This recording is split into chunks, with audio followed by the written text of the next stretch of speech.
Quotation behind the story సిరీస్కు welcome. మనం జననం అనే సబ్జెక్టు మీద కొన్ని కొటేషన్లు చెప్పుకున్నాం. ఆ కొటేషన్ల బ్యాక్గ్రౌండ్ చెప్పుకున్నాం.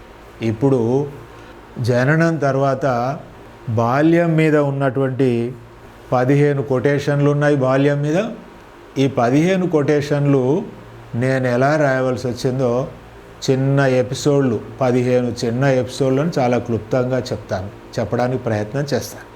బాల్యం శీర్షికలో 15 కొటేషన్లు ఉన్నాయి. మొదటి కొటేషను, బాల్యం అంటే మనిషి రూపొందే దశ. బాల్యం అంటే మనిషి రూపొందే దశ. మనందరికీ తెలుసు, ఆర్మీలోకి తీసుకునే వాళ్ళ వయసు ఎంత ఉంటుంది? 18 ఏళ్ళ లోపు వాళ్ళనే తీసుకుంటారు. 18 ఏళ్ళ తర్వాత తీసుకోరు. ఎందుకని? ముదిరిపోతారు మనుషులు. ఆల్రెడీ రూపొందుతారు. ఆల్రెడీ రూపొందిన మనుషులు రూపొందడం అంటే ఫిజికల్గా కాదు, మెంటల్గా రూపొందుతారు. అంటే ఆ మనిషి ఆ విధమైన తత్వంతో ఇక కంప్లీట్గా రూపొందుతాడు. పుట్టిన దగ్గర నుంచి 16-18 ఏళ్ళ వరకు మనిషి రూపొందడం అనేది కంప్లీట్ అవుతుంది.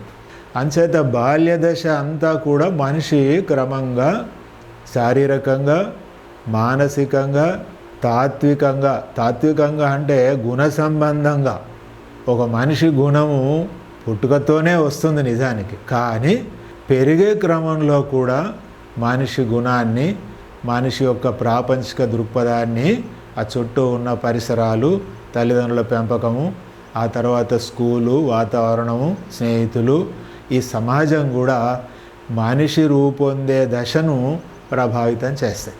సో అందుకని బాల్యం అంటే, బాల్యాన్ని ఎక్కడి నుంచి ఎక్కడి దాకా లెక్క కడతారు?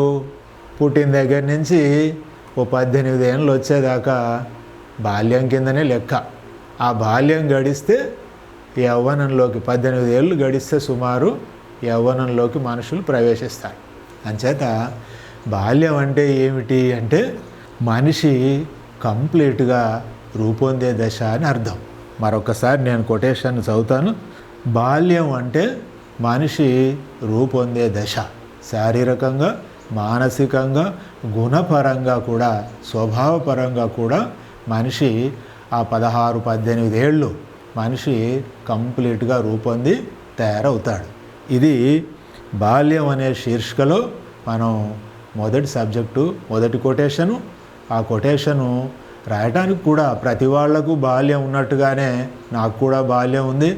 నేను కూడా నా బాల్యం నుంచి నేను నా ఎరుకకు సంబంధించి నాకు ఎట్లా లోకం అర్థం అవటం ప్రారంభించింది, నేను ఎలా రూపొందాను అన్నది మననం చేసుకొని, గుర్తుకు తెచ్చుకొని, అసలు బాల్యం అంటే ఏమిటి అంటే నేను ఆ విధంగా నిర్వచించుకున్నాను.